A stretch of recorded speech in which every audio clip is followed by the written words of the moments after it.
Jason, this is a harken back to the days when the star of a film would also sing, drop a new single to also sing the song as well. It's true.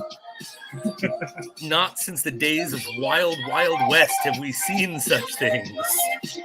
Yes, it takes a lot of talent, multi-talented people to be able to do that. I was thinking the same thing, harkening back to the days of Will Smith. Yep.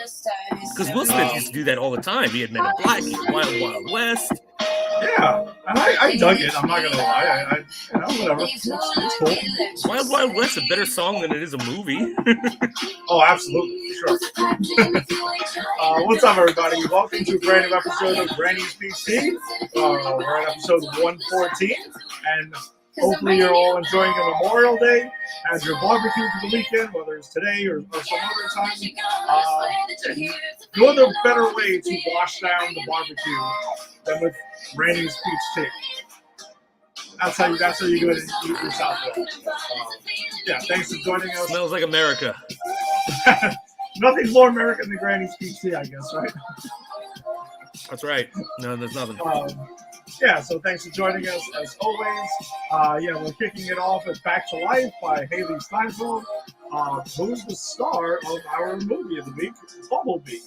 As we're, knocking out some Transformer films as we count down to Transformers Rise of the Beast. So we got a lot of cool stuff to talk about tonight. We got the series finale of The Flash and the latest episodes of Gotham Knights and Superman and Lois as well. And with me as always is Jason. Jason, what's up, man? How's it going? Good to be here.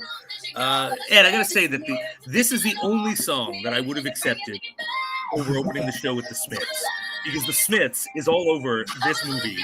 True. That one particular song, and I'm a huge Smiths fan, but as this is the star singing, it is literally the only song that I was like, all right, I can't argue. Okay. But we got to get the Smiths on here at some point. But yeah, we'll have a week where we don't have any kind of song, so. That's right. Then we'll just bring a Smith song in. But yeah, good to be here. Just want to start us off as I always do. I got a big report from Westeros this week. I just ended season 7 of the Westeros program, and let me tell you, man, lots of things have happened. So Daenerys Targaryen is on the continent. She's siding her and Jon Snow of not only have they joined, has he bent the knee, but he has bent the knee, if you know what I mean. Mm-hmm. They're kind of like having a little tryst. And I think that's the way I'm going to say it from now on. Bent the knee. So that's cool. They had this awesome meeting with Cersei where they try to get her on their side and she fakes it, and then really she's going to stab them in the back. I think the actress who plays Cersei really gets to shine this season. I think Walter told me she got hit with an Emmy nomination for this one, which well deserved. She's amazing in this season. 2 big things, man. 2 big things. First, the White Walkers have a White Walker dragon now because they killed one of Daenerys' dragons and it became a White Walker. How wild is that shit? How wild is that shit? What the fuck? I didn't see that coming. And when the head of the White Walkers, I forget his name because I don't remember names, but he just stands there like the Joker in Batman 89 with the big gun, just wait for it. Except unlike the Joker, he hits this thing on the first shot dead on and floors it. The Night King. Ooh, the Night King. That was it. Oh, that was crazy. And then one of my favorite characters finally met his end, and it was a well-earned end. Even though I really like them as a character, I'm happy to see it happen. But Lord Littlefinger Baelish has been, I'm not going to say murdered or assassinated, because I really feel that Sansa Stark brings him to justice for his many crimes throughout the series. Yes, that's a pretty long laundry list of crimes that Lord Baelish over there had its own for right there.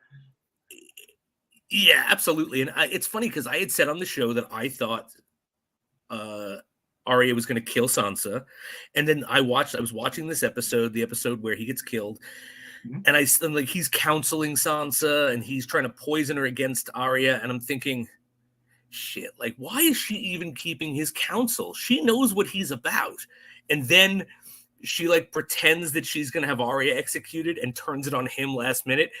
I was like, brilliant. I didn't even see that coming. And when she was like, okay, well, you killed my aunt, and he's like, yeah, but I did it for you. Even you admitted that. And she's like, okay, but then you did this, and you sold me to the Boltons, and you betrayed my father. And he goes, no one was there to see it, and there was someone there. And he's like, actually, I was. You put a knife to his throat and said, you shouldn't have trusted me. And it was like, at that point, he was, please don't kill. Like, he knew it was done. And then Arya just, okay, slices his throat. Oh, so satisfying. And I love that character. No, he's a great character. He's just a piece of shit. Oh, yeah, no. You can like a character and hate what they're about. He was so manipulative and so good at playing this like multiple chess games at once that it was just such a pleasure to watch him work. And if anyone was going to clip him, it had to be the Starks kids, because honestly, he's the one who put this all in motion for the Starks. Like, they're back on their feet now, but he's the one who betrayed Ned. He's the one who got him assassinated. Like, all of the Starks' woes start with him. And then the fact that he sold Sansa to the Boltons, who were like, and he knew what they were about, like such an evil person, but he's dead now. Wow. The trial of Littlefinger, essentially. Pretty much, yeah. It was awesome. And that actor is awesome. Like, they really get talent for this. They really got talent for this show. It's no surprise to me that I've watched this, why so many of these people show up in like comic book franchises and stuff, because it's like, well, everything, because they're talented. Yeah. All right. Well, so you got what, 2 more seasons left to go, if I remember right? How long did it go? I don't remember. It was 8 or 9. Did it go to 8 or 9? I don't remember off the top of my head. I'm going to be honest with you. I don't remember the number. I got potentially 1 to 2 seasons to go. So, and I know the last season short. To get rough. Yeah. Oh, okay. Yeah. So maybe it's like a season and a half then, but I know it gets rough at the end, but I'll see what I think. I mean, like I said with Sopranos, like, I actually did know what that ending was, and I had years to sit with it. I don't know what this ending is, but I also have had years to sit with the fact that, I don't know, it's not going to be something I like. So I might actually like it more because my expectations are lowered. Okay. That's fair. Yeah, but we'll see. We'll see when we get there. All right. So 2 quick comments before we get started on our usual stuff from the Church of Kal-El. During the broadcast, make sure you send us some stars, which is a digital gift that helps us earn money. Pop Culture Pros, because that's who we are, presented by Pop Culture Pros. So come hang out with us and let's talk some comic book stuff. We got Alex joining us, dropping in a comment here.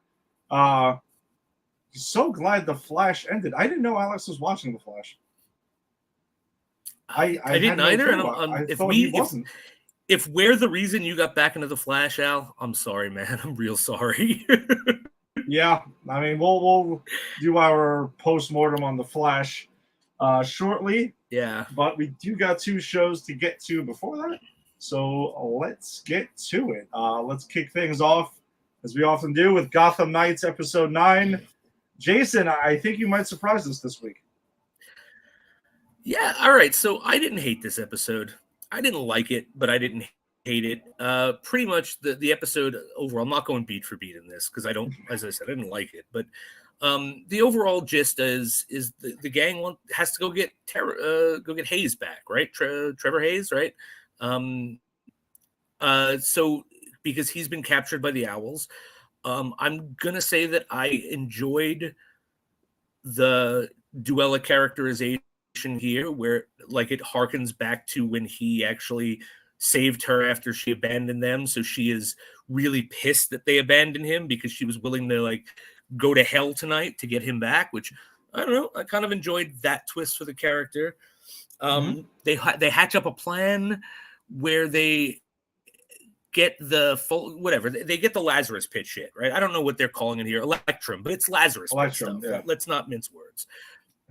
I mean, I think it's stupid that they pretty much went, oh wait, let's look at this painting.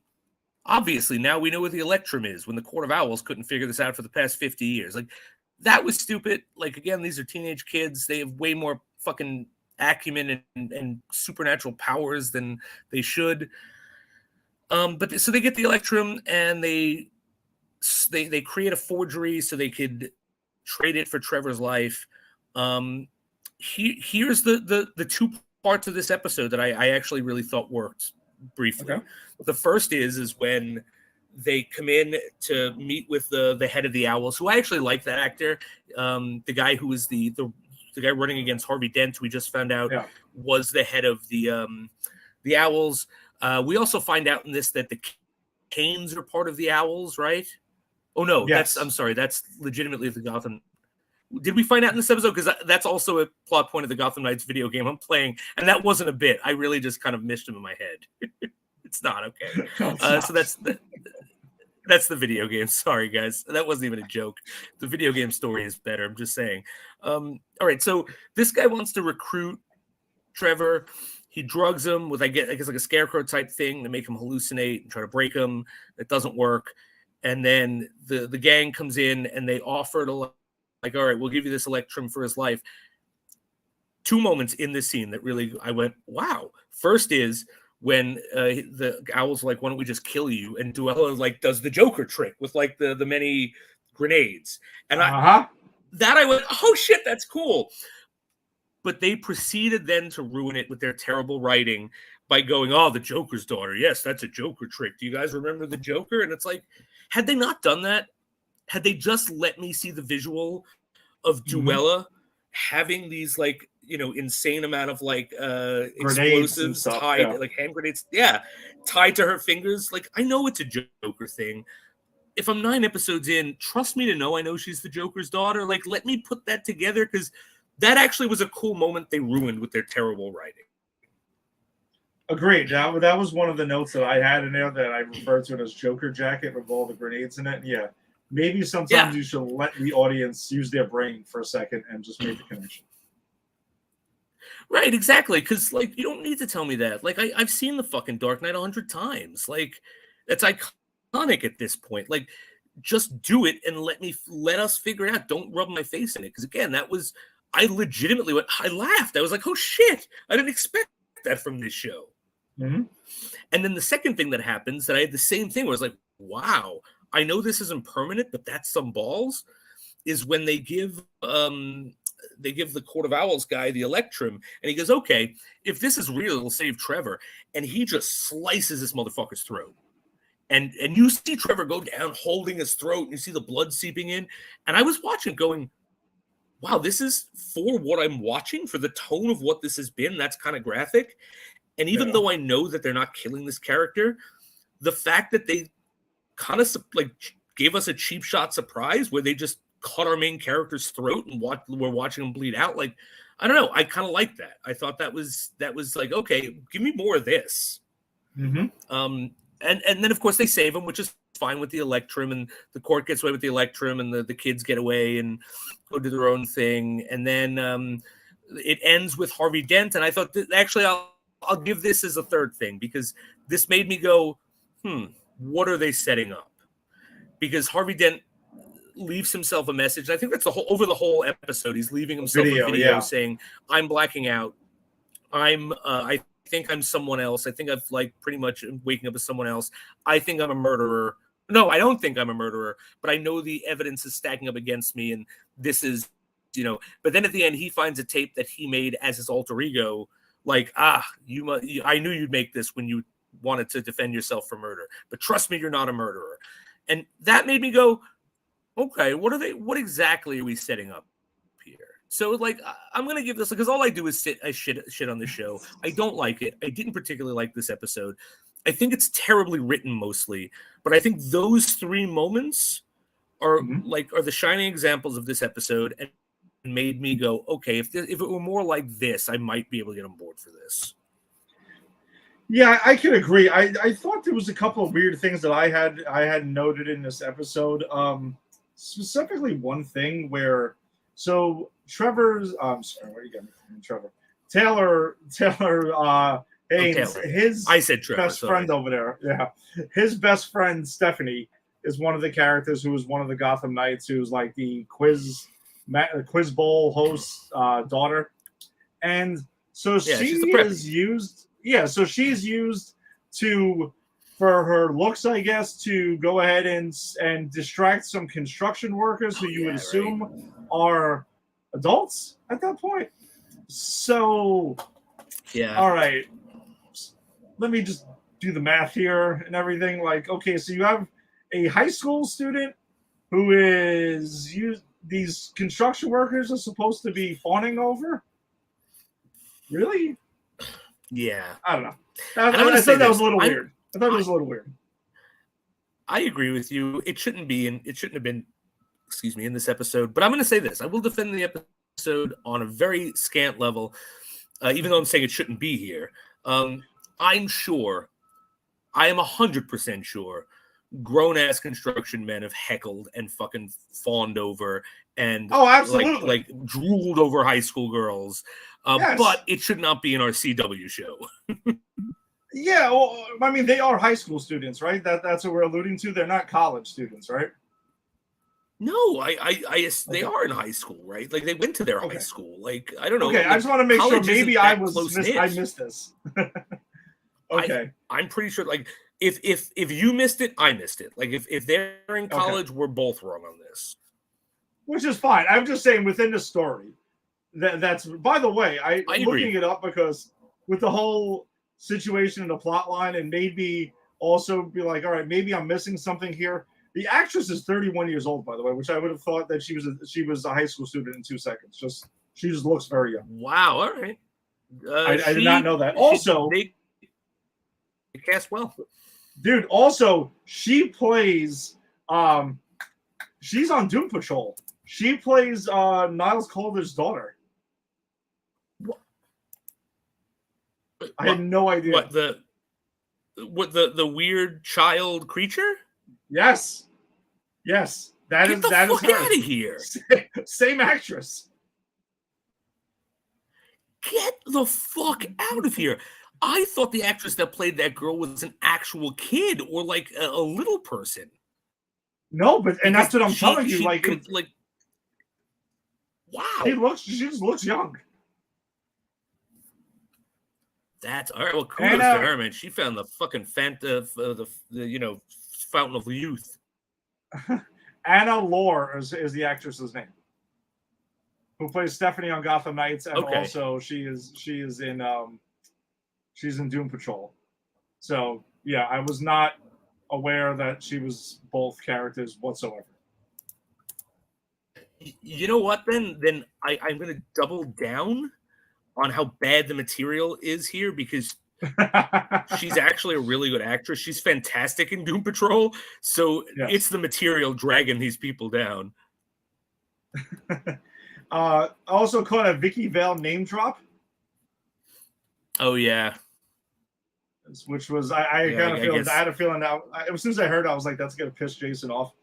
And there's a lot of love triangles being formed. Oh yeah. Like the thief, the sister thief, is falling for Quiz Show Girl, and Duella. And look, I'm saying it right here, right now.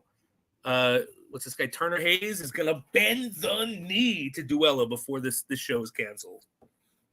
Yeah, it's so in this episode they set up Taylor with Duella, and then Stephanie with Harper. No, it's really Harper, like kind of like being attracted to Stephanie. It's getting very CW in that mix of the show. Oh yeah, no, There's absolutely. a bunch of teenage love triangles that are being formed now. Well, that's the thing is, if you put a homogenized group of teenagers together during any activity, they're all going to pair off and fuck each other.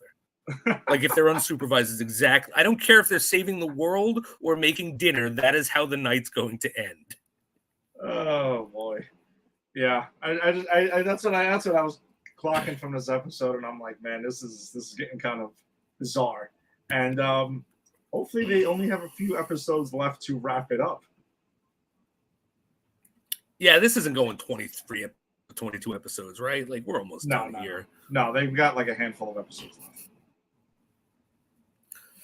All right, then they can announce that it's canceled, and we can move on with our lives.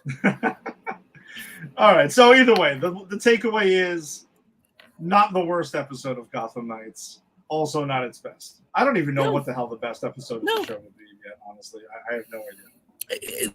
This very well might be the best. I don't know. It's the only one that didn't make me yell at the screen. Maybe it is the best. Okay, fair enough. And I just totally pictured you yelling at the cloud out the window while watching Gotham Knights. Yes, old man yells at cloud.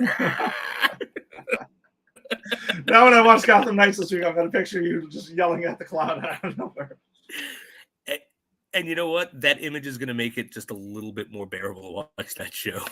This is true. This is true. All right, so the other CW show on Tuesday nights that is much more bearable to watch is Superman and Lois Season 3, Episode 9. Man, another really super heavy episode that we got here. Just the difference between these two when you watch them back to back is like astounding. Yeah. But a lot of this episode focuses on, we'll go through the certain plots. The main plot here between Clark and Lois flashes back 17 years to a night or a time actually, when Lois was going to get bestowed an honor for her writing and her journalism. And it was one of the highest honors that a writer can get at that point. It wasn't like a Pulitzer or anything, but within Metropolis. And Clark goes ahead and sells his baseball card collection, which they do highlight on multiple occasions. Featured a Cal Ripken Jr. rookie card. Big deal there. Mint collection apparently that Clark had. He sold it all to make sure that Lois had this dress that he liked, and he buys her this dress so she can, he likes the way he wanted her to look great in it that night. He also mentions that he was himself going to rent the tuxedo because he put everything towards purchasing this dress for her. And throughout the episode, they do flash back to it, and he tells her that you're the most beautiful woman I've ever seen in my life in this episode, and it's very flattering, makes her feel very special. And with the award, very empowering, and it's one of like their greatest nights in their relationship.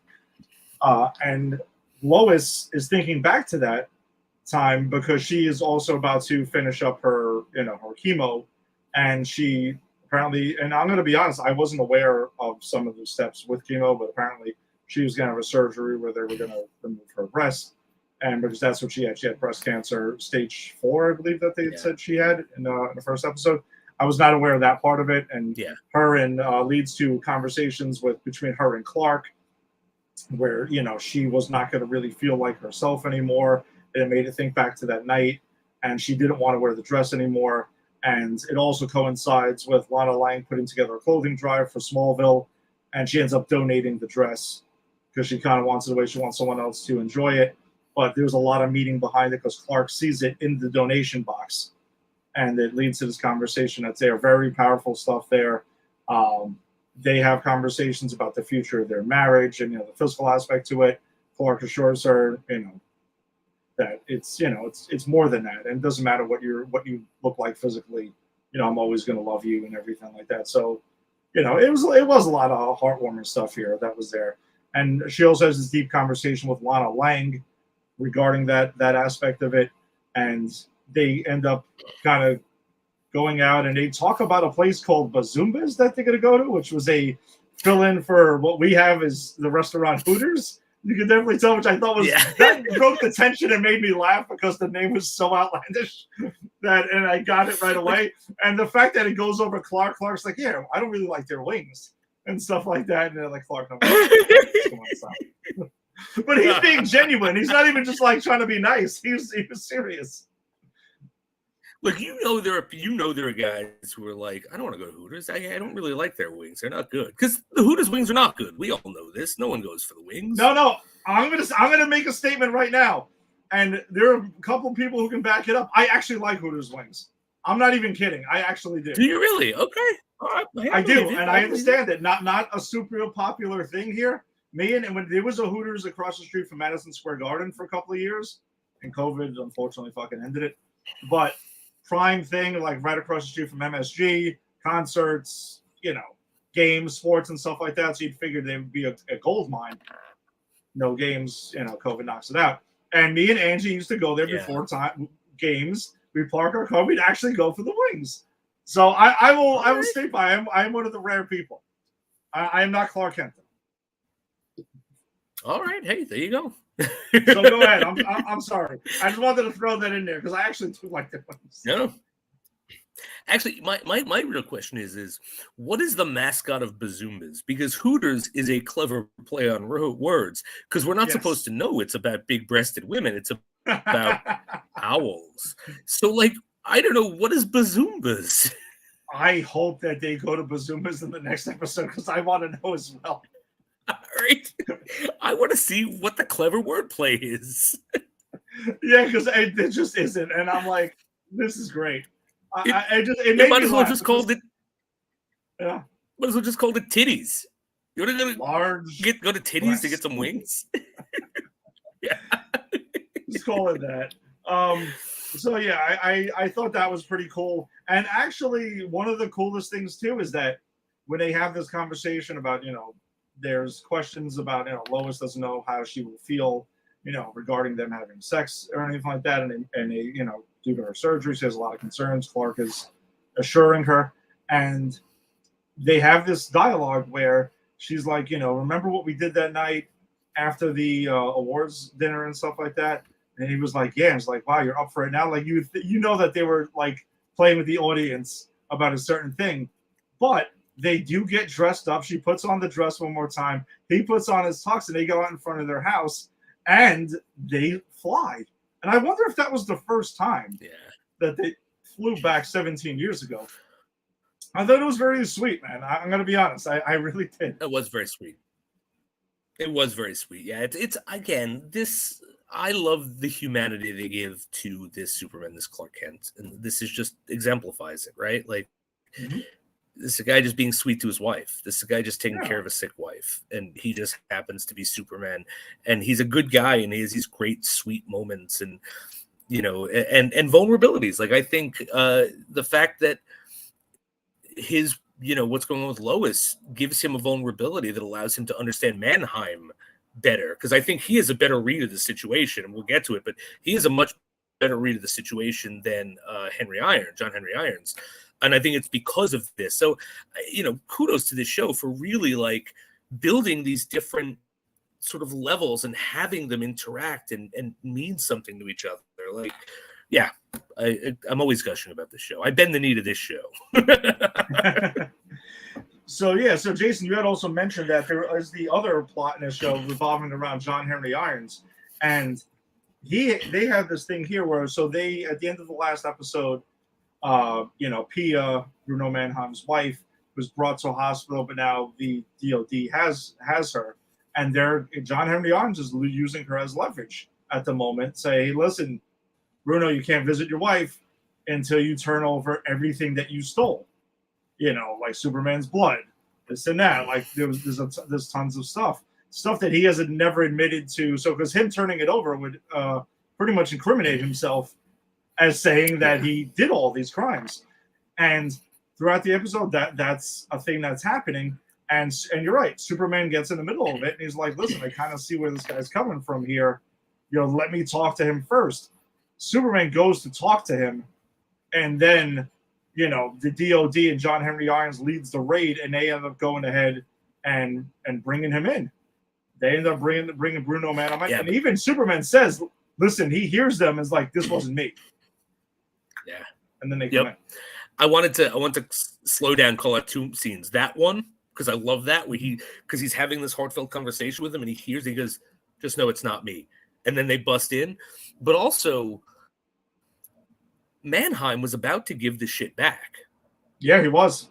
Because he said to him, well, I didn't take it, but let's just say it all reappeared, Mm-hmm. could we call it even? Yeah. You know, like he was looking to deal. And then when John Henry Irons came in, that's why I said Clark had a better read of the situation, because John Henry Irons is coming from anger and vengeance, and rightfully so. I get where he's coming from. Like, this guy fucks with his family, almost killed him. But when he comes in guns blazing, it shuts that down. Yeah, and then that also ties in with another point in this episode where Mannheim sends his pretty much goon squad after, you know, John Henry scene. and his daughter and Natalie, and they're right there in the street, and he takes this baton that he made himself and starts fucking kicking ass on them, and man, he really goes in, and that's when it really pushes him over the edge. He's like, dude, I'm done playing games with this guy. Fuck him. End of it. And you're right. I can kind of understand. He wants to protect his family. Dude, you went after his daughter now. Mm-hmm. I don't even think it was because it was about him. Yeah. It was mainly he was protecting his daughter. So you can see where he's coming from. No, because the two things he cites to Superman is he brought my daughter into this. He brought my sister into this. Like, he never talks about his like he attacked me. He literally talks about it. He has attacked the people I care about around me. Yeah. And we, you know, anyone could understand, you know, whether you have, you know, family or not. You're protecting the people you love. So he's like, fuck this guy now. And it ties into somewhere. And then Mannheim wants to retaliate. And he's had it with, like, you know, with John Henry. And he gets that guy Henry Miller back, who he kind of just sends out to go do his bidding. He goes right after him in Smallville. They're throwing down. He's kicking the shit out of him. Interruption of Clark having a heartfelt conversation with Lois. He goes off to save him. There's a three-way kind of battle going on. John Henry summons his Warhammer. The hammer comes, by the way, really cool thing where the hammer's about to go to him and he ducks out of the way and it hits Henry Miller. But then he fucking he kills him. He hits Henry Miller does. Cold in the head and murders him. And that causes another thing where Superman's like, dude, everyone has a choice, because he claims he had no choice. And that's where, you know, John Henry crosses the line. Do you think he crossed the line here? I actually don't. And this is why. It's not like, and I actually rewound the scene. Because I sometimes I look at my phone and shit. I'm not always 100% paying attention, but I rewound the scene and I watched it because I wanted to be able to weigh in on this. And the way the scene plays out is the guy gets hit with John Henry Irons' hammer, and then John calls it back, and the guy stands up and looks at him, and John looks at him, and the guy starts to run. And I really do feel that John Henry Irons was protecting himself. This guy ran at him to murder him. Mm-hmm. And so John Henry did not give him the opportunity. Now, all right, could he have hit him somewhere else and not the head? Sure. Would it have killed him less if he hit him in the chest and collapsed his lungs? Like, you have if I'm not a superpowered person, but I have this fucking god-killing hammer I created, mm-hmm. and a superpowered person is running at me that was just trying to kill me and just beat the shit out of me, yes, I'm defending myself and I'm putting that rabid dog down. So I'm actually Team John Henry Irons. I think Superman's being a bit too harsh on him here. It's easy to say to someone with no superpowers, as they're defending themselves against a superpowered creature, we all have choices. No, Clark, you have choices. You can't be killed. I'm a guy who does tech, and the only tech I had was my god-killing hammer. Yeah, and it also harkens back to a little, maybe in this Superman's history, he did not snap Zod's neck or anything like that, which sent people over the edge of Man of Steel. No, the Superman has not killed. So I just thought it was I'm an not even sure interesting if the thing. Superman has killed a fly.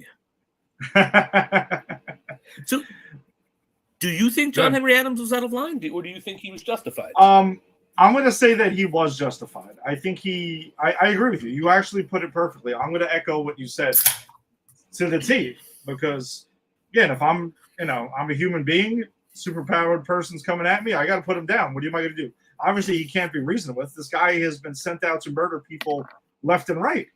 And also, think about how John Henry got to this point. Bruno Mannheim sent Henry Miller. This is his latest way to send him after him.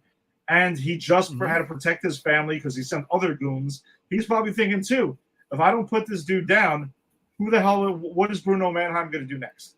He's not going to stop until I'm dead. Right. He also just beat the piss out of me with his goons in a restaurant in front of my kid.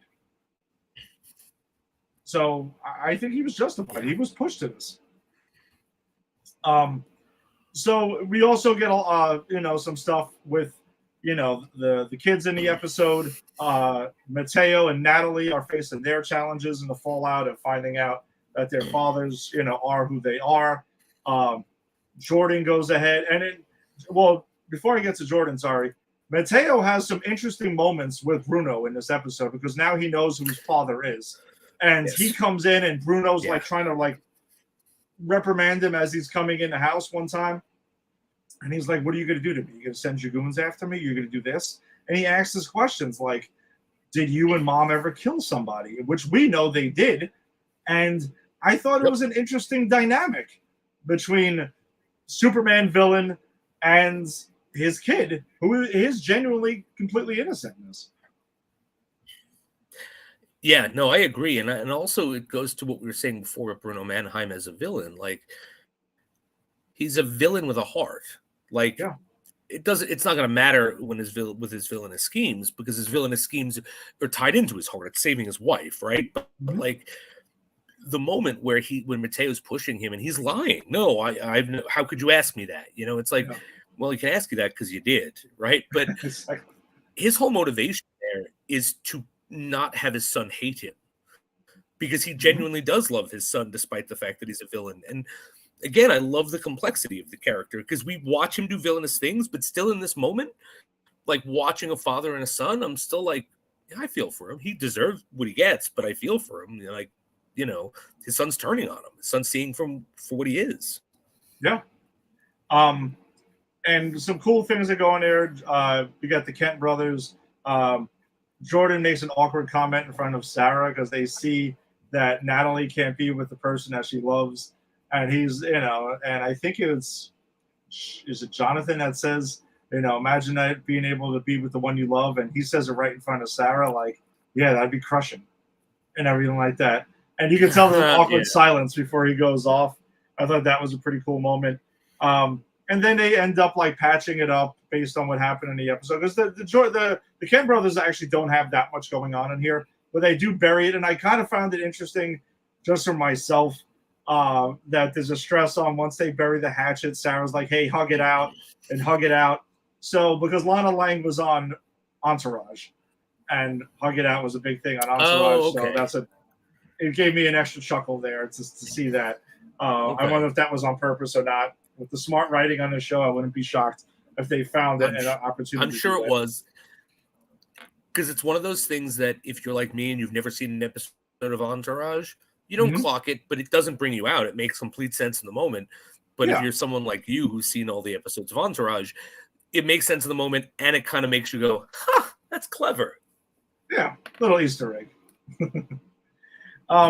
But then at the end of the episode, Bruno does take Mateo to show him what he's been working on, and he brings him into his lab, and we see Bizarro is still there, which I'm curious to see what's going on there. But, we don't fully get a full explanation, but apparently this, him experimenting on Bizarro is what helped him, or leading him to a potential cure for Pia.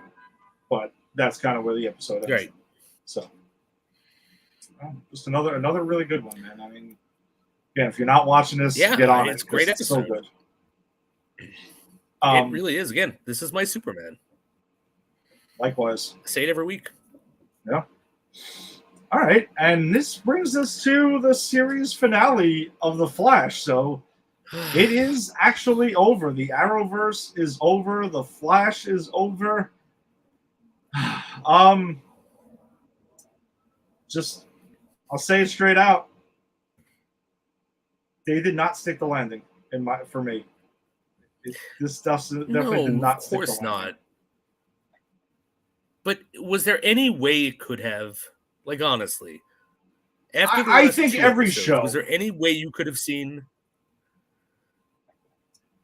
No, I agree, Jason. I after part one of A New World 3 episodes ago, which got me somewhat reinvigorated and hoping that they were gonna end these last 4 episodes. No, this didn't, and I will say that there's a lot of series finales that don't stick the landing because I still say it is a hard thing to do, man. When you've been on so many, It is. I do. It is. I'm sure it's almost an impossible task. Even as much as I love Seinfeld, I'm not over the moon with the finale.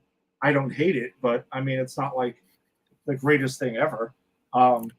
There's a lot of shows that it's a tough thing, but Yeah. this was. But Yeah. I think the big thing is that the final season didn't stick the landing. Like, it's one thing to not stick the landing in your last episode, right? So I think about the show Angel, right? Because I'm a big Buffy Angel guy. Angel went 5 seasons, had a phenomenal 5th season, but got canceled, and the way it ended was a way that a lot of fans were not happy about because it didn't answer anything. It just set up a cliffhanger that's never going to be answered, right? Now, the difference is the rest of that season stuck the landing as a last season.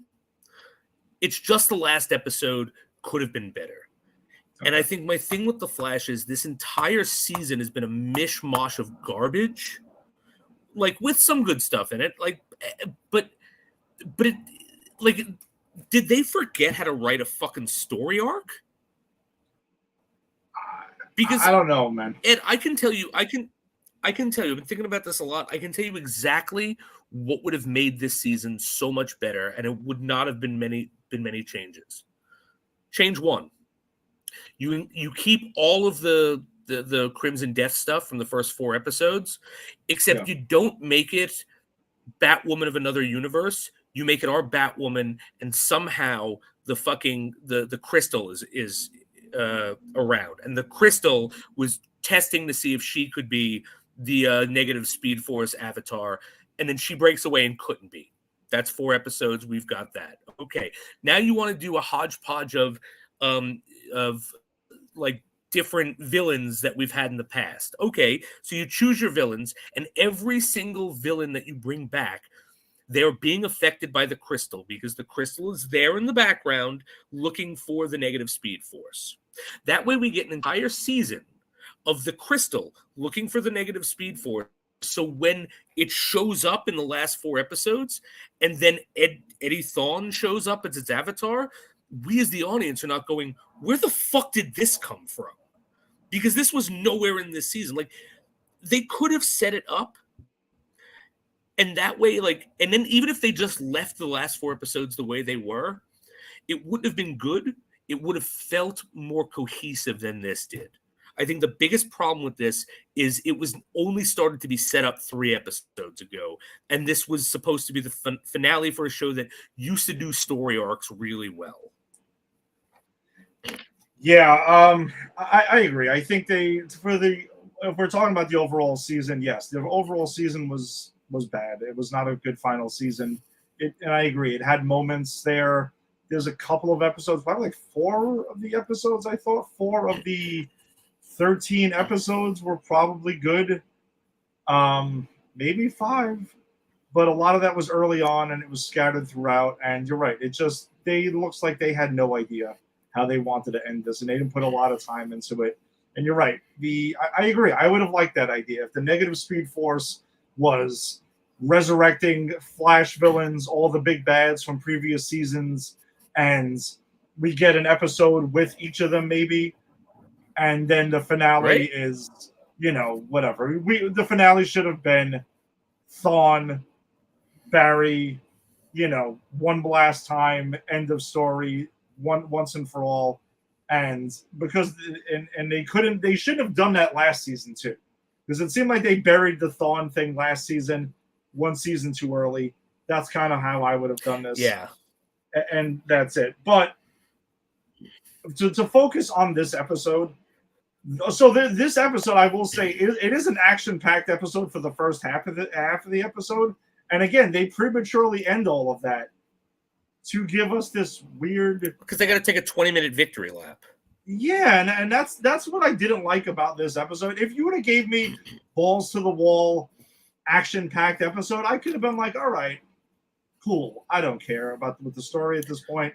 I've already let that go. But you don't. You give me all of it in the first half an hour or so. And the crazy thing is that we get Eddie Thawne becomes Cobalt Blue in this, right? He's another speedster. He's the full-on avatar of the Speed Force. I mean, negative Speed Force, who just randomly decides to revive. And it kind of seemed very much like Spider-Man No Way Home, where he kind of plucked big bads from previous seasons and just like out of the moment, because we get Thawne, Zoom, Avatar, and Godspeed. Okay, so he forms his own little team there, and their whole thing is, let's go get Team Flash. And they line up with Team Flash, and they line up with them, and they all go, and they have these separate battles. And this drove me a bit nuts. Cecile takes down Godspeed one-on-one? Really? Really? They've made Cecile a god herself. I mean, because they've got no one. Who's there to fight? I know, but really? It just seemed a bit crazy. It's stupid. XS takes down Savitar? This is a villain that the entire Team Flash took a whole year to take down. And that's it. I got you one-on-one, 5 minutes. We're good. Allegra? They didn't have XS there. That's why. Just stop right there. Allegra? You know where I'm going with this. Dude, could there have been a matchup that have pissed me off personally more? Allegra and Chuck take down Thawne? What? Okay. It's so bad. It's Flash so bad. versus Cobalt Blue, so he's the main big last villain that the Flash has to take down. And then Zoom versus Keon, Goddess character with a tag team from Abs Dude. Yeah. Really? Yeah, it's so stupid, and it's so bad. And again, it goes back to the unbelievability of Team Flash. They all suck. They all suck except for fucking Flash. Like, let's face it. But here's the thing I gotta ask now. Well, I'll wait till we get to the end because it's an end question. So I'll address this. How the fuck did they expect us to believe all of those past seasons big bads would take it out in 20 minutes? Like, how are we supposed to believe that? Like, I mean, it's so stupid. Like, again, it should have been a thing where these people were tapped throughout. Yeah. Like the season, and they appeared. And then maybe if you wanted to do this, you could make the argument that they were defeated and weakened. And if you really wanted them in this last episode, then Eddie Thawne brings back a weakened version of all of these people because they were all just defeated by the Flash. And that's why they fall to fucking Allegra and Chuck and whoever. But like, the show does none of this work to make this make sense. None of it. Oh, I listen. Oh, there's more. Jay Garrick shows up randomly and has the ability now to take Cobalt Blue's speed just away from him. He just shows up and is like, yeah, I'm taking your speed. We're good. Things just start happening in this episode that there's no explanation for. So Keon has this whole heartfelt thing to Barry, like, hey, the negative Speed Force and the Speed Force need to coexist. So I'm going to send you to the negative Speed Force to kind of like have this powwow to say, we don't need to fight anymore and violence isn't the answer. And we're going to just coexist? What? And there's no explanation of how she's able to send him to the negative Speed Force. That never gets addressed. Oh, she's a goddess. She's a goddess. Oh, okay. My bad. All right. That's it. Oh, okay. And also that resolution. That resolution of, okay, we should be friends. All right, we're friends. Yeah. It happened so fucking quick. That's basically how it goes. And then Keon goes ahead and she's told to ascend by Wells that magically appears with no explanation. He's just there. Uh-huh. They had him. They had him on a contract for that last episode. Yep. And so this brings the question I wanted to ask. Okay. Why? If let's say we take Caitlin, right, and we take Killer Frost, and we put them in a machine. Now we know, because the show told us this, that Caitlin's DNA, Killer Frost's DNA, are very similar science, right? Why does trying to resurrect one of them bring upon a fucking Earth goddess? Why was never addressed or explained? And the fact that she moves on and just leaves Caitlin behind, and it's like, oh, she didn't need her earthly body. Why did we call upon a goddess? How did this happen? I have no idea. I got nothing. And it's not explained in here whatsoever. So we got that. Trippy thing that I'm glad they at least addressed, that Nora, 2049 Nora holds baby Nora because she's finally, Iris gives birth to that. And she even says, like, hey, am I breaking any timeline rules? And Team Flash giggles and laughs like, yeah, kind of, but we weren't going to say anything. And that never gets addressed. Because that should have created another Flashpoint or some shit like that. Based on the rules of the show.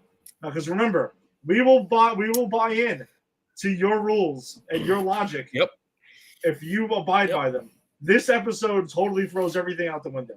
The people, whoever wrote this episode, never watched The Flash, it seems like. No, I don't think they have. Because even the season where XS is back, the season where she's introduced, that culminates with the death of that XS and a rebirth of another, because she fucks with the timeline. She creates her own Flashpoint paradox in that season that erases her and replaces her with someone who never went through those experiences. So, like, by the show's own, like, logic, even when she goes back in time, it creates problems. But nah, she's just breastfeeding herself. No big deal. It's so weird. And then, of course, Team Flash has to have a party at the end of the episode and stuff, and yada, yada. And that pretty much... And by the way, Wells is there. No one acknowledges that he's there or anything like that. He's just there, and it's accepted. Jay Garrick's there. Everyone's there. It's fine. It was pretty much the rat party. You know who's not for everything. Yes. Yeah, that was just a cast party. You're right. Yeah. That's kind of what it looked like.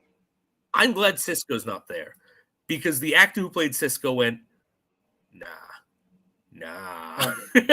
not on this hot garbage. No. So pretty much Joe ends up going ahead and proposing to Cecile. They're going to get married. They weren't married. No. I thought they were married this whole time. No. That I actually... They're just living in sin? Yes. They have a child out of wedlock on a CW show? Sometimes they have a child, sometimes they don't. It depends in the convenience zone. We've been over the convenience zone. Yeah. We've been over it. Depends on where we are in the convenience zone. But I thought they were married. So that was the temporary part. Then we get the fake post-credit that Flash likes to do. And Barry essentially goes ahead and decides, like, hey, I'm going to share my speed with the world. And he goes ahead and just shoots his fucking lightning into the air. And we get 3 new speedsters that are born. We get Avery Ho, who previously was in season 8, who appeared on a few episodes. She had a thing with Bart, with Bart Allen. That's there. Then we have Max Mercury, who also gets his speed. These are characters from the comics, but their origins are extremely different in there. I guess you would think along the lines of, I guess this is kind of like the Shazam, creating the Shazam family. I don't know. I mean, it's whatever, man. Yeah. Whatever.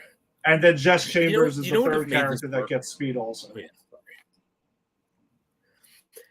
You know what would have made this work? If the show bothered to remind me who these fucking people were this season, because I had no idea, because I didn't remember, because I didn't just rewatch The Flash, and I just didn't remember them. Like, I don't know, why couldn't they have been featured in this mishmash of a season. Like, if you're ending toward, we're going to give other people that we've seen before flash powers, and we want to get a greatest hits of all the villains. Why not plan out a season arc like you used to do before season 6? The show used to be really good at season arcs. Yep. Yeah, you're given 13 episodes. 4 of those are filler episodes. 2 of them don't even have the Flash. Like, with where they ended, they could have actually done something. Like, had those 3 characters been tangentially related to this season, then when they got the powers, we all could have been like, wow, that's cool. I went, is he just giving powers to 3 random people he's never met? Because I don't remember these people. And now you tell me I'm supposed to have done homework and have researched the fucking first 8 seasons. No. There was only one of these characters that appeared. The other 2 actually have never appeared. They're characters in the comics, but not previously. So then that makes it even worse then. So you're expecting me to know Flash comics inside and out to get the ending of your fucking series? No, you should have introduced these characters before. They should have had something to do. You had 2 filler episodes without the Flash. Why weren't 1 or 2 of these people in that episode? If Barry, the guy who plays Barry Allen, Grant Gustin, really needed to take a vacation from 2 out of his 14 episodes, why couldn't you have made it productive and brought these people on here? I don't know, Jason. I don't have. This is a way above my pay grade to figure this crap out. I know. I'm just angry. Dude, I'm angry because I used to really like this show, and this was a shitty ending. Yeah, they basically shit the bed on this in the final season in general. The last episode completely. It was moronic. I really couldn't stand it. Not happy at all. I have no positives about this ending at all. Wow. I agree with you, Alex. So glad the Flash ended. Yeah. We've said it multiple times, though. This show should have ended probably like 4 seasons ago, maybe even more. But again, when you were given 13 episodes to end it and you knew it was ending, you could have went out with a bang. And you just didn't. It kind of just seemed like they mailed it in. And we're not. And the crazy thing is, this ends the Arrowverse officially. Like, it is over. It is done. Yeah. And reflecting back on the Arrowverse as a whole, listen, we've said that each show was not awesome from beginning to end. A couple were. We both say the better, like Jason, I think we probably agree that the better Arrowverse shows were Legends of Tomorrow, Black Lightning. We're probably the 2 best, honestly, overall. Just most consistent, overall. Yeah, because I will say peak Arrow and peak Flash for the Arrowverse. And again, this is divorcing Superman and Lois because they divorced themselves from the Arrowverse. Yeah. So they were probably its strongest. Supergirl, I thought, was really great at its peak. Also, Black Lightning had 4 strong seasons. Legends, again, I think Legends, ironically, their weakest season was their first one. I agree. And it actually got better. I tapped out after the first one or second one. And then when you told me that, no, you tapped out too early, you have to get to the 3rd. If you don't like the 3rd season, you're not going to like it. I watched that 3rd season. I was like, this is the best shit ever. because it finds its tone. It finds its fun. You know, it was a fun show. And it was consistently good. It was consistently clever. Black Lightning was a very serious show, which was consistently good, consistently clever, consistently well written. Green Arrow, I think first 3 or 4 seasons, phenomenal. Mm-hmm. It really, really loses a lot of steam after that. I think I'm going to say the same with Flash. First 4 seasons of The Flash are really strong. 5th season is good. It falls to shit after that. So I think looking back post-mortem on the Arrowverse as a whole, I think it was a great thing, honestly, for comic book fans during its run. It was cool that we got a shared universe, which originally was not supposed to be. It was just supposed to be Arrow, and then they decided, hey, let's give this a shot and try. They spun off Flash. Supergirl was created on its own. That was brought in because that started on Channel 2, on CBS, actually. Supergirl, and Oh, they I brought didn't it know over. that. Yeah, season 1 was on CBS, and they brought it over, and yeah, so they started creating their shared universe little by little. They took a lot of chances with DC's Legends of Tomorrow. That was a pretty big success. Black Lightning was also not supposed to be a part of it because originally Black Lightning was supposed to be on Fox. They actually had it, and then they decided to shit can it, and then CW picked it up. Yeah, before it even aired. Wow, I didn't know that. Like, I remember that Black Lightning wasn't part of the Arrowverse until the last season. Yeah, until but I didn't realize Crisis it was on because Infinite it was Earths. supposed to be on a different network, right? Which brought a lot of stuff together, right? Like, no, it did. So there's a lot of that, and I will say their first couple of crossovers were awesome. Like they really were, and they're the best thing I think that they did crossover wise was Crisis on Earth X. That was it's the fucking Nazis, phenomenal. right? Yeah, that was great. That's the Nazis and the wedding, and yeah, that was great. That was fantastic, dude. That legitimately came out the same time as Justice League, and I remember telling me and Tony talked about this at work, right? And our friend the Chief and our friend Pro. At the time, we were working at Tag together, and we told Tony didn't watch CW stuff, and we told him straight out, Crisis on Earth X is better than Justice League. I'll say that straight out right now. It is better, and it was. It was legitimately better. That what I think was the peak of the crossovers. We needed more of that. I agree. Yeah, and so it was Crisis on Earth X. Then what was the other one? What was the second one? There was Elseworlds, which was like the smaller. It was a smaller scale one. There was Crisis on Earth X. That was like the first really big crossover that they had together. And then there was crossover episodes here and there, but Earth X was the one that really got things going. And then Crisis on Infinite Earths was the one that kind of started the beginning of the end of the Arrowverse.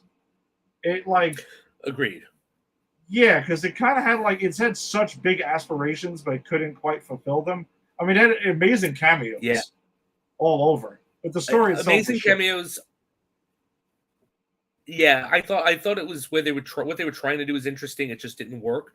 I also think that's the nail in the coffin of the Flash, because that's Crisis on Infinite Earths is where the Flash stopped doing full season story arcs and started doing half season, plan for the crisis, end of the season.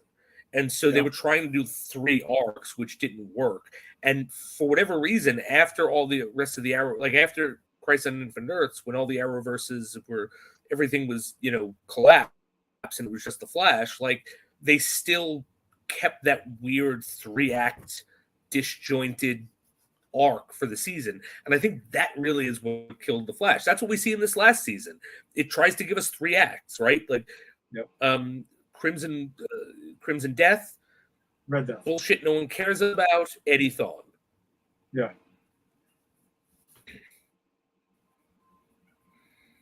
Yeah, and that's where it kind of collapsed on itself. So, but I will say though, I'm glad the Arrowverse existed. It had a lot of cool things. It brought a lot of new things to light, and yes, it did. Even though the show wants to divorce itself, it is the reason we have Superman and Lois, and again, better off having it than not. Because Stargirl wasn't really a part of the Arrowverse either. No, Stargirl was its own thing. It never really was part of the Arrowverse. Look, I'd say this. I think the Arrowverse for comic book fans was awesome. There was some great Arrow stuff. There was some great Flash stuff. There was some great Supergirl stuff. There was some great comic book stuff. And I'm appreciating what we had that was good. After we're done with this segment, I'm going to start forgetting the stuff that was bad. And, I think this is a time and a place that comic book fans are going to look back on and go, shit, you remember when comic books were so in fashion, comic book stuff was so in fashion that we literally had a DC universe unfolding on TV in front of us, which was, kind of a microcosm of what the MCU is doing. The MCU is doing it as a huge thing, but Yeah. you know, the fact that DC started to put this connectivity together between their properties on the CW, I think it's huge. I'm going to raise a toast. I'm going to raise a toast to the Arrowverse, to the Flash, to all the good and bad shows we lost, because this was, like it or not, this was a good time to be a DC comic book fan. And Flash, as much as I didn't like your later seasons, cheers. God bless. Agreed. All right. Wow, it's crazy. Now we're never going to cover the Flash again. It's kind of crazy. I know, it is weird. That was kind of like a bedrock of our show when we first started. No, you're right. It was, and with the CW verse, Arrowverse winding down, it's a little weird. So yeah, it is. We have to reformat at some point. We got some stuff on our sleeve, though. There'll always be shows. Shows will always be around. Yes. All right, so that pretty much takes us to our movie of the week, as we will be getting ready for Transformers: Rise of the Beast in a couple of weeks. We got Bumblebee, which, from 2018, which essentially served as a reboot of the live-action Transformers franchise that Michael Bay put 5 movies into. When this movie was announced, I'll admit, was not the biggest fan of that, because I was already kind of tapped out on the Michael Bay stuff for quite some time. I'm like, why the hell are we getting a solo Transformers movie? And then it kind of happened, and I was like, all right, the trailers look kind of interesting, but the Michael Bay Transformers movies always had great trailers. So whoever cuts Michael Bay's trailers, congratulations, you're awesome. And then the reviews started coming out for Bumblebee, and I'm like, okay, what's going on here? This is getting 90-something% on Rotten Tomatoes? What? Critics are even liking this? I'm going to have to give it a chance. And I did. And wow, this is one of those times where I went to the movies so pleasantly surprised, and my expectations were completely blown out of the water. And I was just, even the first 5 minutes of this movie, which I'll get into in detail more in a second, I was just ear to ear smile more than the Bay movies did in 5 movies. Jason, this is the first time you saw Bumblebee, so, and I know you had some extra comments about it. So, what were your overall thoughts? All right, so I'm going to start with where I was coming from mentally watching this movie. So, as I've said in the last episode, Transformers wasn't a huge thing I grew up with, so I don't have a lot of the nostalgia other people do. Although I do like that '86 movie because it's fucking dark. And and we talked about it last week. Check out last week's episode. And then I watched the first Michael Bay movie, and I thought it was okay. I didn't hate it, but I didn't love it. It was loud, and it was like realistic Transformers, and I don't like that shit. And then I think I saw parts of the second one. I think I saw the second one. I was like, nah, I'm out, hard out. And like, to be honest, had the next one gotten good reviews, I might have given it a try. But like, we then got 5, where after every one, in any conversation where I said, yeah, I was hard out after the first one, everyone I know went, yeah, good call. So then Bumblebee came out, and I was like, I don't really give a shit. Like, it's not Michael Bay, but Michael Bay kind of left a bad taste in my mouth. And I was kind of like of the opinion, I don't know if you can do a real Transformers movie, because making Transformers gritty and realistic doesn't work, in my opinion. Mm-hmm. And then I watched this movie last night, and I went, oh, they're not trying to make Transformers real and gritty. They're trying to give us a Transformers, like, if the cartoon was real. And I was blown away. So I'm like, wait a minute. This takes place in the 1980s. That's fucking brilliant. You hit on the nostalgia, and you don't have to update anything. It literally is just an episode of the cartoon made as a movie. Perfect. You give me as an introduction. Like, I thought this was just going to be like the Adventures of Bumblebee. I get the first thing we see is the Autobots and the Decepticons. We're not even on miserable Earth with those shitty flesh bag humans that take up time in my Transformers movie. And like, they look legit. Like, it's colorful. It's not muted like the Michael Bay movie. It kind of, like, Optimus Prime looks like he does in the cartoon.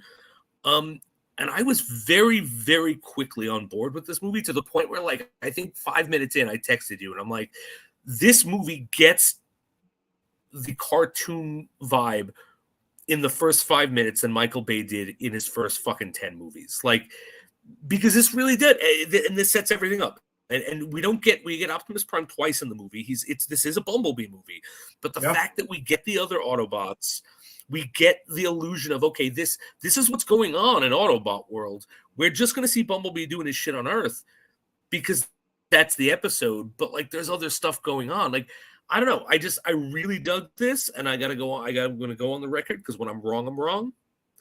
I should have seen this before. I should have listened to you before when you told me I would have liked it. Because I did. I really thought this was a phenomenally done movie. And now is the first time, after seeing this the first time since you told me we're covering the one that we're seeing in the theater next week, that I'm actually excited to see it. Yes! Jason is officially back on board with live-action Transformers. I am, because it's done right. Obviously, it's in the hands of someone who knows what should be done with this franchise. It didn't try to make it... And I want to point out, it didn't make it cartoonish either. No. There are brutal moments in this movie. There's murder in this movie. I think the only other Transformers movie that was more violent was the one we covered last week, the 1986 one. Ironically enough. Yeah. But yes, that's my overall feeling. Are wild, man. You're right. There is. So I think the best way to look at this is, I did not think that the way to get Transformers rebooted and right was to shrink the scale of the film, because that's kind of what happens here. You're right. Like, we get two scenes with the War of Cybertron. So the first 5 minutes breaks into it.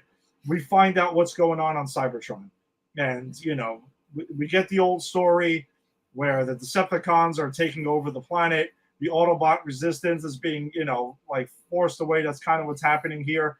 And we get a quick battle. And you're right. In that battle, though, we get cartoon-accurate Optimus Prime. We get Bumblebee. We get Cliffjumper. We get Ratchet. We get Ironhide. We get everybody. We get Soundwave, Shockwave in this, Starscream. And you're like, holy shit. This is an actual Transformers movie. For the first time ever. And the second scene we get for Cybertron is Soundwave, and we get accurate Soundwave voice, and he gets ravaged to eject and battle Prime and stuff, and you're like, oh my god, I could have watched 2 hours of this shit alone. Yep. Yeah, I was there, man, watching them fight, and they're cartoon accurate, but they don't look cartoonish. No. Like, it's good CGI. It's just the colors are right. That's what it is. Like, the Michael Bay movies, everything was so muted because that was the time where everything would be gritty and realistic. This isn't trying to be gritty, and I think that's the beauty of setting it in the 80s, is they're going, it's a period piece. We don't have to be gritty. Nothing was gritty in the 80s, right? Who cares? We're a fucking Transformers movie. And from what you said, the scale, because the plot of this movie is, like, after that first awesome, like, 5 or 6 like minutes or 10 minutes or whatever, however long we spend on Autotron or Cybertron, thank you. Pretty much Bumblebee, who is, like, just as a designation, which I like that a lot. Like, he wasn't Bumblebee then. He was like B7297. He was a designation of just machine, because they're machines. Yeah. And Optimus Prime is like, you got to go to Earth and see if you can establish a base. That's our last hope. If they catch you, you're dead. We're all dead. And then he goes to Earth, and that's the plot. We follow him on Earth with humans trying to get his Autobot stuff together.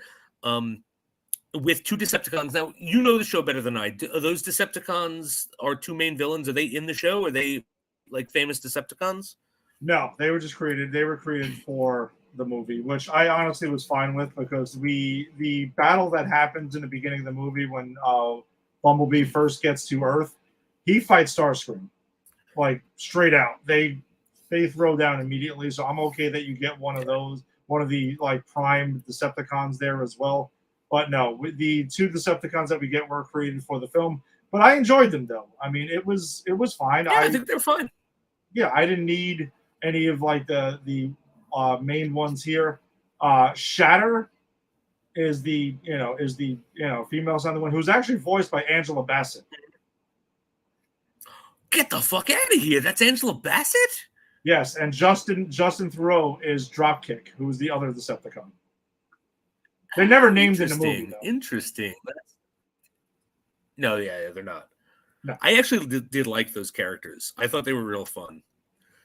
Yeah, no, I thought they were, and I think that, yeah, like I said, I didn't really give two shits less that they were, again, the usual suspects in here, because we get a lot of the usual suspects like Shockwave, Soundwave, Starscream, and stuff like that on Cybertron, so I'm good with that. And they're just tracking down Bumblebee throughout the movie, trying to find them, to hunt them down. That's basically what it is. But in the battle with Starscream, essentially Bumblebee kind of sort of dies in a way where he gets his voice box ripped out. So that explains why he has the radio. Just kind of gives an origin to that. And then, his memory gets wiped. So for most of the movie, he has no idea that he was this badass soldier in the Autobot resistance. And he's kind of just like, a child for a lot of it until he's like starts to get his memories back little by little throughout the movie as it's going on. And then he meets Charlie, who is Haley Steinfeld in it. And she's dealing with a lot of emotion. Her father just had passed away a couple of years ago. She's dealing with the trauma of that and the fallout from that. So they basically form a bond there. And there are like some correlations between Bumblebee and the first Transformers movie, where it's like, hey, teenager gets their first car and falls in love with their first car, essentially. And it is Bumblebee both times. That's about it. No, that's it. That's where it begins and ends. Because this movie is like, hey, let's give Charlie heart and actually give her a story and make her a real character and make Bumblebee a real character in this movie. And that's where the big differences between this and the first Transformers movie are. Also, this person doesn't go, hey, I'm somehow descended from a secret Transformersologist who has the map to Transformerology. Because doesn't that happen in the Michael Bay movies where that guy is like his great-grandfather studied Transformers or some stupid shit? Man, I hate you for making me watch those movies. I mean, I love you like a brother, but I hate you for making me watch those movies. I'm dreading Dude, I gotta watch them too. I'm gonna watch them too, and I'm not excited about this. So I know I'm gonna go through the pain. I know you've done it to yourself as well. I understand. I have. Believe me, I have. But we get this. I think the biggest thing that works. In this movie I'm very happy I got to see it, and I think what works better. From what you said about, kid gets a new car, falls in love with a new car. Like the Transformers movie, we start with the kid. This movie, we start with Bumblebee. Yeah. That's a big difference. Like Bumblebee is the main character of this movie. Charlie is the secondary protagonist who's the human who gives us, the in and lets us care and helps our protagonist. But like this is Bumblebee's movie, whereas Transformers, it's like Witwicky's movie, and it's like, I'm sorry, I didn't like they didn't make a Witwicky line of action figures in the 80s. That's not why I'm here. No, you're right, and it never, the movie doesn't forget that it is Bumblebee's movie. But again, but the human characters actually have reasons to be here besides being annoying little shits that are lying around. Like you actually like Charlie as a character, her little brother Otis. You get into the whole family dynamic that's there. even the kid Memo that is introduced who wants to be the love interest but never really quite becomes the love interest. Yeah. I thought that was kind of cool. And he's pretty funny in some of the scenes that he gets there as well. And the other thing, one of the scenes that is, and I know you have your favorite scene that you wanted to bring in. I'm curious to see, but you know that I had to go ahead. And one of my favorite things that happens here is when they take Bumblebee on the drive and stuff, and then they go to the cliff where they see the teenagers over there about to go ahead and jump off the cliff, and we get remembered that Charlie was, a high diving champion with her father and stuff. That was one of the last things that she had with him. And Bumblebee is playing with the radio and finding his voice, and of course the touch gets dropped in from the original from Transformers '86, and I'm like, this fucking movie just gets it. This movie just fucking gets it, man.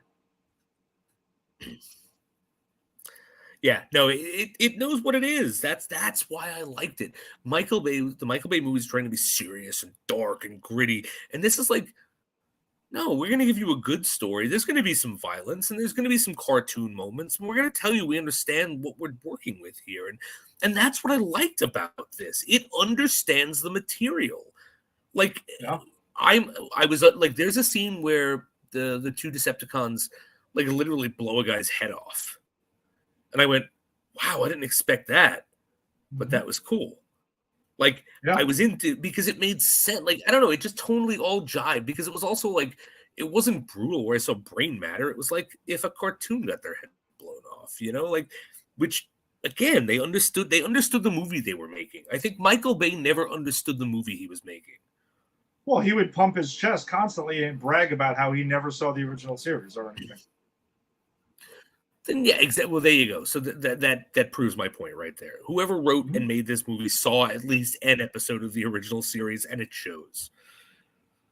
Yeah, no, this movie's directed by Travis Knight, who I remember hearing some interviews, and he repeatedly said how he grew up with Transformers and he was a fan of it, his life and stuff. And I'm like, these are the guys that is a filmmaker, and those are the guys that you hire or gals to hire to make your movies then, because they get it. They have to know the source material. Exactly. And I want to touch on, too, you mentioned the Decepticons do murder a couple of people. They also murder Cliff Jumper in this movie, like, pretty brutally. Yes. Oh, yeah, we do have to talk about that. Very brutally. Like, they cut that motherfucker in half. Yeah. That's fucked up, man. Yeah. And I love, like, Cliff Jumper, like, I love that he was just there, like, very military, like, almost like, I don't remember what he was saying, but it was the equivalent of, like, my name and my serial number and my rank. Like, if you're ever taken prisoner in the military, you just give the certain information. Like, he's doing that, and they just gleefully cut him in half. Yeah, no, this movie establishes that the Autobot resistance was like a military spinoff. Like, this was a serious war that was going on between them, without like beating you over the head with it too much. Yeah, one of my favorite lines in the whole movie. One of my favorite lines in the whole movie, because it deals with the Decepticons. No, I don't know. I don't remember who gives it. Maybe it was John Cena, but it's whoever says they call themselves Decepticons. What did you expect? Was that John Cena? Yeah. So John Cena, by the way, we can talk about him now. He gives the best line in possibly the entire Transformers franchise when he's there, and like the U.S. military. Well, actually, this is Sector 7 that they focus on, which is the special ops unit that we get in the Bay movies. So that's where this movie does do an incredible job of serving as a reboot / prequel to because they didn't announce what this was until afterwards. And it was like, oh yes, this is a reboot, because everyone's loving how much this has nothing to do with the other films right now.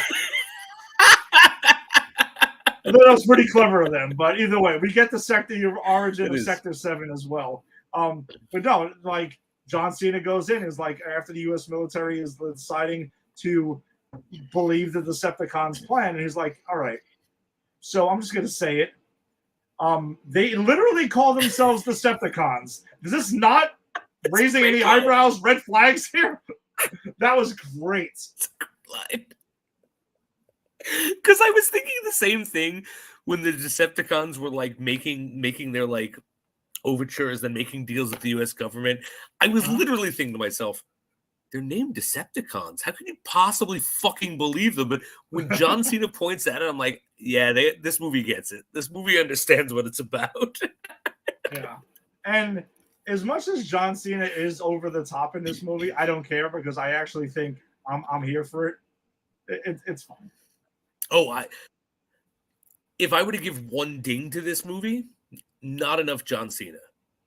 You needed more John Cena. Because I could have done more John Cena with him having more to do, because, and this is me like coming off of unknowing what he can do from Peacemaker and stuff. I know he's very funny, very talented, and this is like he gets two good moments here. One is the one we talked about. The other is when he lets Bumblebee go after Bumblebee saved him from a fiery death in his crashing helicopter. Yes. But like, other than those two moments, this role could have been played by anyone. And knowing what John Cena brings to the table after watching Peacemaker, I kind of wanted more of this character to let John Cena get a little more screen time. So it's not even a ding. It's just something I wanted more of. Well, I agree. Well, now this is the movie being made in 2017, released in 2018, because not everyone knew some of the gold that we had in John Cena. He was just kind of like getting his start. So I'll forgive him for that. If this movie was made in 2023, not even a ding, just no. Yeah. He would have got a lot more. Yeah. If they bring him back for a sequel, we need more of him because he's funny and he can do it. But again, not even a ding. I can't ding this movie for anything. I really enjoyed this from start to finish. No, I agree. There's nothing here. And he plays Agent Jack Burns, who the rumor at the time, and it was an idea. This movie came out with a lot of rumors around it and ideas. One of them was going to be because they were, that Paramount is hell-bent on having a shared universe that would include Transformers, G.I. Joe, all their Hasbro properties and stuff. And they were going to throw in like the Micronauts and all this other shit. But they were like, oh, John Cena plays the original G.I. Joe or something like that. They were going to spin him off there. And I was like, nah, let's pump the brakes. Let's calm down with that. He was not a member of G.I. Joe. Yeah. That I think would have been them trying to. Not in this. Yeah, just take shortcuts. Yeah, shoehorn. That's a soulless cash grab. Yeah. But yeah, so then at the end of the movie, pretty much, Bumblebee goes there. They save the day. And the scale of it is just isn't they're trying to save the planet or anything. They're trying to stop the Decepticons from telling the rest of the Decepticons where the hell the Autobot base was that they were going to build. Yep. Like, where was the safe haven? That was it. It was to stop a transmission. Very small scale, which works so well. And it's obvious that this is trying to build a franchise, right? Like, obviously, that's. But the thing is, it's doing it intelligently, and it's not trying to go, okay, we're gonna have a full-on Autobot war in the first movie. No, it's like, you know what? We're gonna dip our toe. We're gonna give you Bumblebee, who's probably one of the most accessible characters outside the fandom, right? Like if you're not in the fandom, you probably still know Bumblebee. Yeah. We're going to make it a low-scale thing where he's just trying to stop the Decepticons from coming to Earth and sending a transmission. It's set in the 80s. We have a human thing, and we're going to sandwich it with Optimus Prime so the viewers know that if this does well enough, we will see more of these movies. I think, like, this is the way you start a franchise. Yeah. In my opinion, this is it. Like, you start small, you give us something that we like, you give us something of quality, and then you expound on it. You make it bigger, you make it bigger, you make it bigger, but always maintain the quality, and the quality was here. Yeah. And then he meets up with Prime at the end, and of course they have, the joke where Bumblebee goes in, Charlie is saying goodbye to Bumblebee at the end because, she knows he's got bigger things to do with the Autobot resistance and everything because she's seen some of the transmissions from Prime. And he goes ahead and is like, oh, I'm not going to be a gold Volkswagen anymore. I'm just going to be, a Camaro, an 80s Camaro at the time, which is somewhat of a nod to the Michael Bay movies. And it was like, wow, you were driving around in this piece of shit. Now you're this. So that was cool. And meets up, drives alongside Optimus Prime, who has his fucking comics accurate trailer and everything. And I'm like, holy shit, let's go. Awesome. It was awesome. It was awesome. Can I share with you my favorite scene now of the movie? Since we're at the end? Please. Favorite scene of the movie is when the female Decepticon is about to kill Bumblebee when they're in the underwater thing, right? Or no, not even there. They're in the thing with the dam is right ahead of them. And the Decepticon is like, I'm going to kill you. Then I'm going to kill your friend, the girl. Then I'm going to kill the Autobots. And he just says, nah, we're both going to hell tonight. And he shoots the dam. And the Decepticon stupidly goes, you missed. And then the water floods in. And she goes, wait, you'll kill us both. And Bumblebee's like, yep. Yep, screw it. My favorite part. Oh, it's my favorite part because Bumblebee, when he shoots that dam, literally has in his head, we're both dying tonight. That's it. I love that scene. No, Jason, it's true, but it's a reminder that Bumblebee isn't just like this cute little, character and stuff like that. The dude's a fucking soldier. Right, exactly. He is a soldier who is willing to do what needs to be done. And the fact that he was willing, again, to go to hell, that he was willing to die with her. And he would have, I think Charlie saves him, right? She and that's down how and the does female the jump and everything, Yeah. So he gets saved and the female Decepticon dies. And there was, of course, no question he was going to die there. I never thought for a second he was going to die there. But I love the fact that the character who does not know he's not going to die says, oh no, I'm going to kill you, even if I take myself down with you. I know, I love that moment for Bumblebee. Yeah, Bumblebee is willing to die for the cause. Like, he's like, hey, listen, it is what it is, man. And the Decepticons can't find out. That's it. I love it. Yeah. I love this movie. It's made me excited to see the next one. What are we getting next time? We're getting because again, I really haven't been paying attention to this, even though I know I have to see it. We're getting what is it we're getting in the next one? So, we're not getting the Dino Transformers, right? No. The Dinobots are not supposed to be in the next one. Transformers: Rise of the Beast. We're actually getting there was a line of Transformers called Beast Wars in the 90s, which being you were already in high school and moved on at that point anyway, heard of it but never really watched it. But we're getting the Maximals and the Predacons, who are that's there's pretty much a line of Autobots and Transformers that were made to be like in prehistoric times and things like that. So not exactly and the that's Dinobots. This? That's part of this, who are teaming up with Optimus Prime, Bumblebee, RC, who we briefly see in the beginning at the War of Cybertron in this as well, and as also with Mirage, who is another character who's able to bring illusions of himself. He's featured a lot in the trailers so far, who's voiced by Pete Davidson, actually. Oh, cool. All right. So, I'm officially excited for this Transformers movie. And they're going to be battling Unicron. That's right. You did say that. They are battling Unicron. Holy shit. Yeah. And it's the same director, or at least the same, we're getting the same sensibility of Bumblebee, right? They're not going to make it dark Michael Bay shit on me last minute. No, from what I understand is they were, and this is the producer who had spoke about this. No, it's not the same director, unfortunately, but we actually are getting another director who he actually directed Creed 2.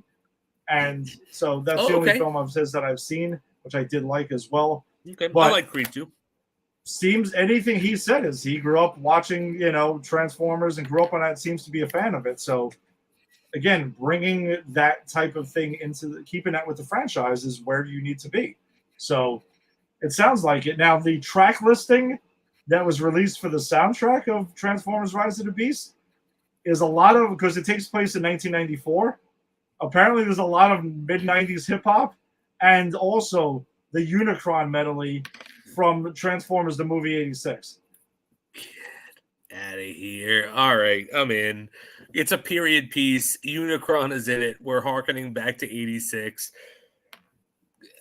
Look, if there is just some form of flash of what's his face, Citizen Kane, Orson Welles.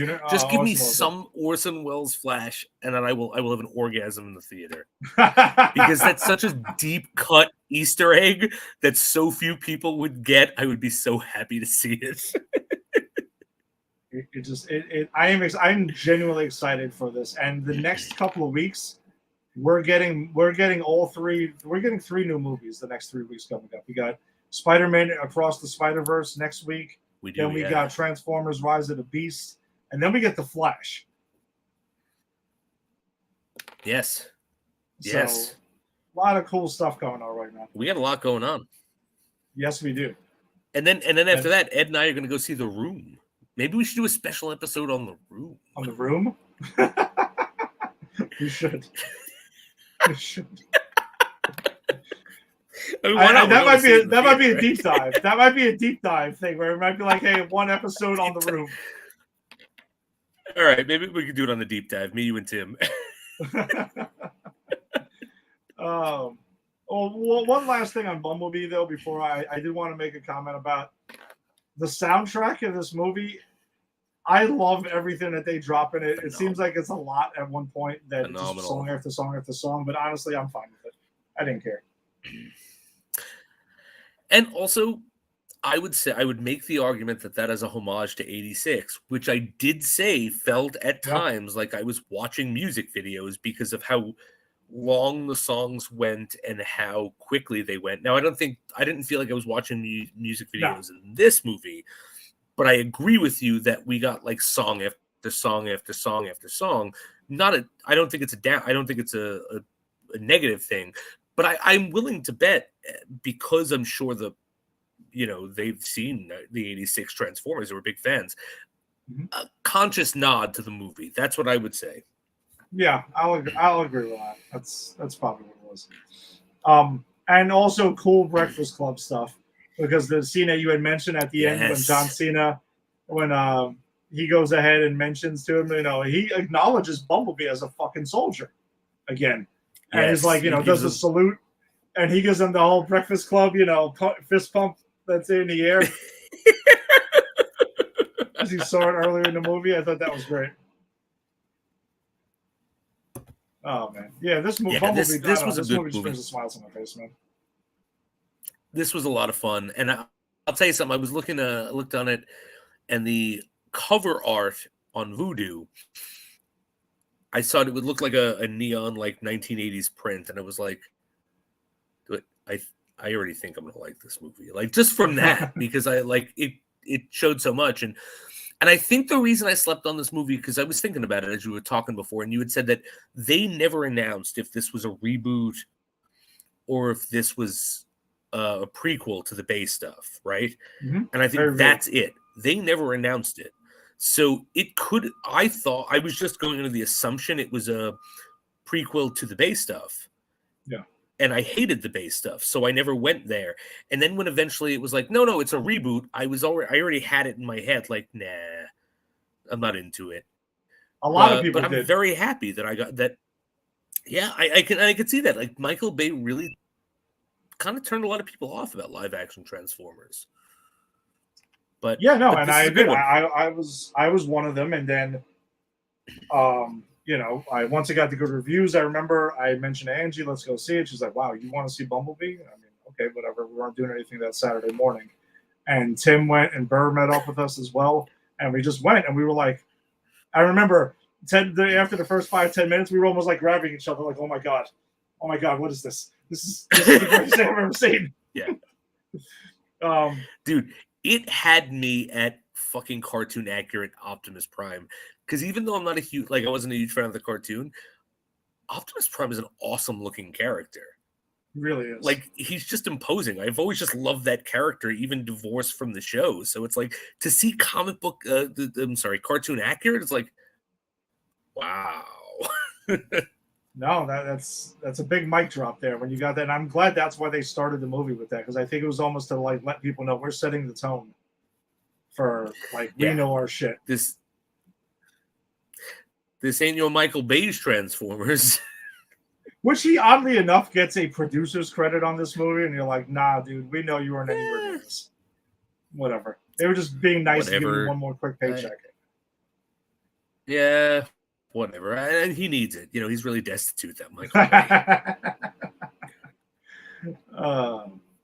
All right, so that pretty much wraps it up for us this week. Thanks for joining us as always. If you joined us on the Facebook live stream, be sure to check out Granny's Peachy Facebook group, where we have a lot of trailers and articles that don't make the show every week that we share, and it's just a fun conversation on there, so come check us out. Also check out Pop Culture Pros and popculturepros.com. That's what we are presented by. If you're checking us out on YouTube, subscribe to Pop Culture Pros, and Twitter, follow at Pop Culture Pros. Instagram, and also wherever you found your audio-only podcast. Subscribe to Pop Culture Pros. There's a bunch of fun stuff on the network as well. We got Empire 161 show covering the Yankees, Put It in Books covering the Mets. We got Unsportsmanlike Conduct covering all sports in general. So check that out. Jason, I know you got Double O Deep Dive coming back. As soon enough. It is. Just trying to figure out a date. Yeah, it's becoming more of a once a month thing. Unfortunately, it's on me. I got a lot going on, but once summer comes, hopefully we can get through it. But our next one, I will be posting when it's happening. We're gonna finish off the James Bond proper series with Diamonds Are Forever. That's our last one to go through. So I'll be posting on Pop Culture Pros Facebook group once I get the date for that. And and Lisa and I will be back with the Empire 161 show. So, Yankees fan, go ahead and check us out. We'll be on at 6:00 tomorrow night, talking about the week in Yankees baseball. Jason and I, though, will be back with another episode of Granny's Peach Tea next week. We will be talking about the brand new Spider-Man Across the Spider-Verse that will be dropping next Thursday. So we'll be seeing that. I'm excited to talk about that, along with the latest episodes of Superman and Lois and Gotham Knights. So come check us out. We'll be posting once we nail down a date for that. And that's that. So we'll see everyone next week. Peace.